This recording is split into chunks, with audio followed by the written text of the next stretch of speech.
What's going on, everyone? Dustin Koppel here, and I'm the traveling disc golfer. Today we're playing Seven Oaks, which is in Nashville, Tennessee. Beautiful course. But before we do, we're going to talk about our giveaway, this Mandalorian Buzz. We're going to be looking for 250 subscribers, and all you have to do is leave a comment on this video and make sure you are subscribed. Once we hit 250, we will reach out to you in the comments, whoever the winner is. So, getting started, this is one of the most popular courses in Tennessee according to UDisc. Has almost 2,800 reviews, 4.4 review rating. Hole 1, this one has 3 different gaps that you can hit. Big hyzer over the trees, middle gap, or sidearm like I took. Just a great starting off hole. Gives you a chance to warm up, a little obstacle in the way. And this one does have 2 different pin locations. Moving on to hole number 2, this one has 3 pin locations. It was in the B spot, 365 feet. To the left, obviously it's wide open, but depending on where the pin is how you're going to have to throw that shot. So you have a wide variety of different shots that you can throw. I'm just wanting to take the sidearm again. I felt like that was a safer play. Leaked a little bit right, didn't get it out far enough around that tree. That's really your only obstacle that you got to watch out for. And then once you get down to wherever the pin location is, there's obviously going to be a few guardian trees and whatnot. So tapping that in for par. Hole 3, 3 pin locations here as well. We're playing B, which is about 300 feet away. This one has 2 main gaps. You can either go right or left of that tree, just depending on how you feel comfortable throwing.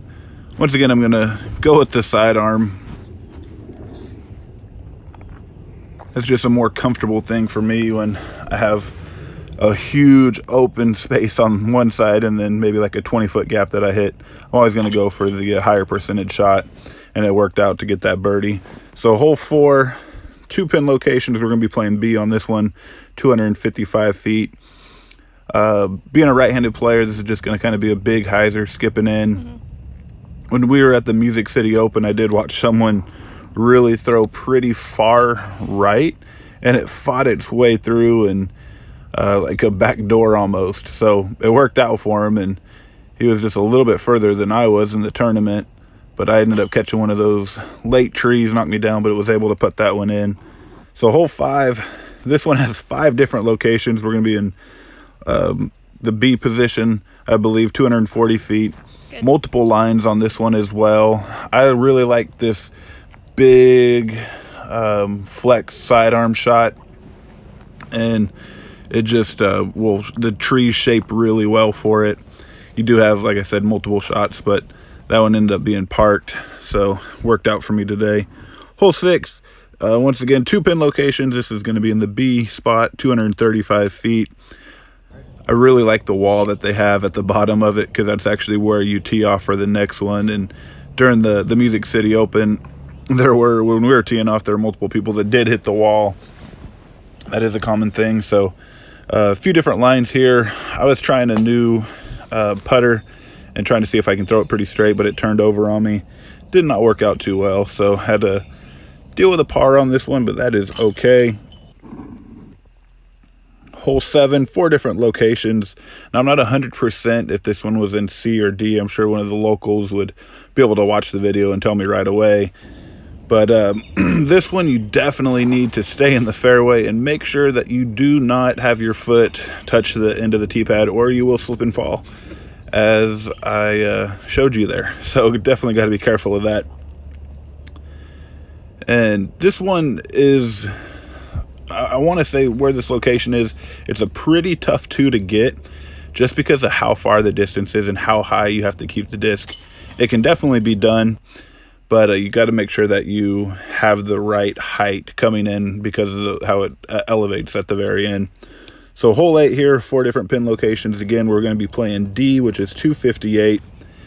And I like this big hyzer, but I ended up hitting what the locals call the perfect tree. And I do agree with them. It is such a cool tree that's kind of right there in the middle.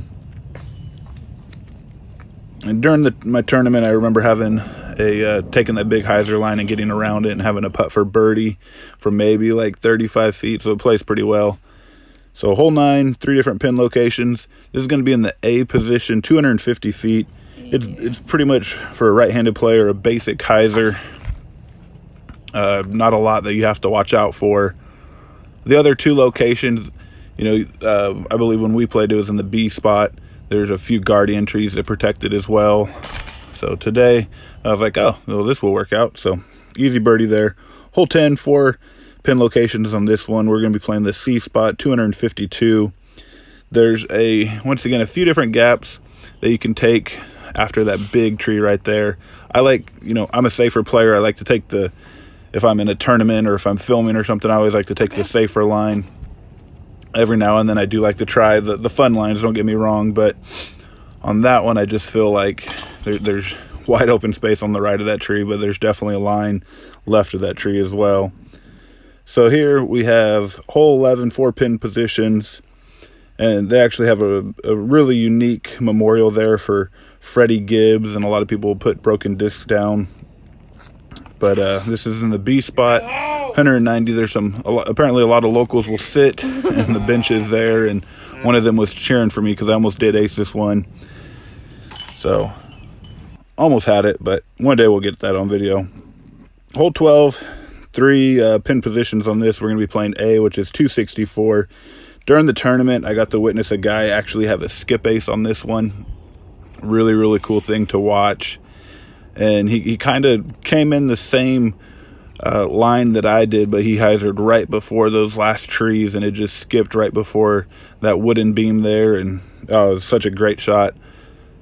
So from here, I was able to actually sink this in for birdie. Whenever there's a tree that's like left or right of it, and it's an aiming point for me, that is my favorite way to putt. So hole 13, 2 positions, 321.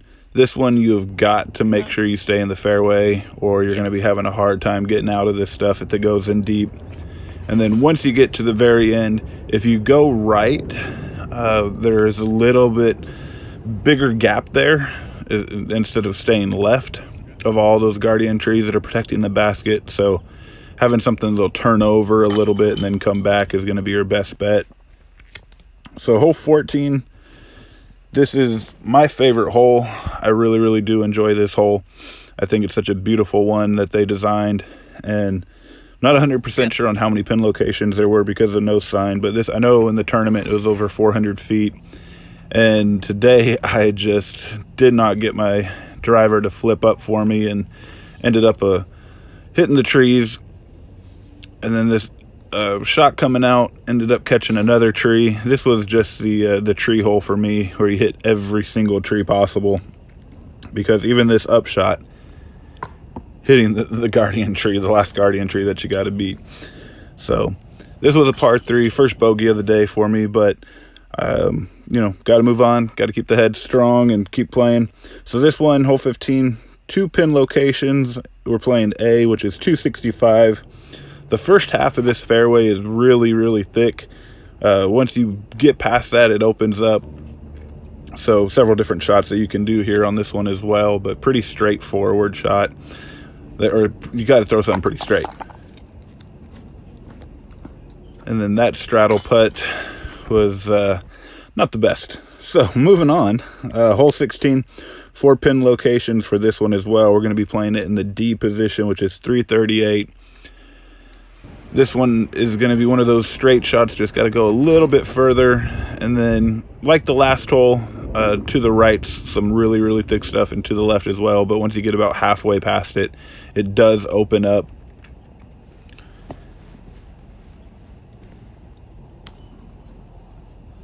And then tapping this in for a par. Just came up really short, threw that drive a little too low. So hole 17, 3 pin locations. We're going to be playing C, 235 feet. Really unique line on this one as well, especially for a right-handed player. But throwing a flex forehand, having it come back, and it just ended up catching one of those late guardian trees. I was really happy with how I was able to get it off the drive, but just ended up catching a little early. And then this jump putt, oh, so close, just an inch off, but that's disc golf. We learn, we keep going back, right? So another par. Coming to the last hole, hole 18, 5 pin locations here. And once again, I wasn't 100% sure on which one this one was in, I'm sure one of the locals would know, but I do remember there's a creek right there, and in the tournament it was to the right, but this time it was just to the left of the creek. Still a great ending hole. Gotta split those trees, and then from there it really does open up, and then depending on where you land and your angle will determine, you know, what shot you have to throw. And of course the pin locations would make a huge difference as well.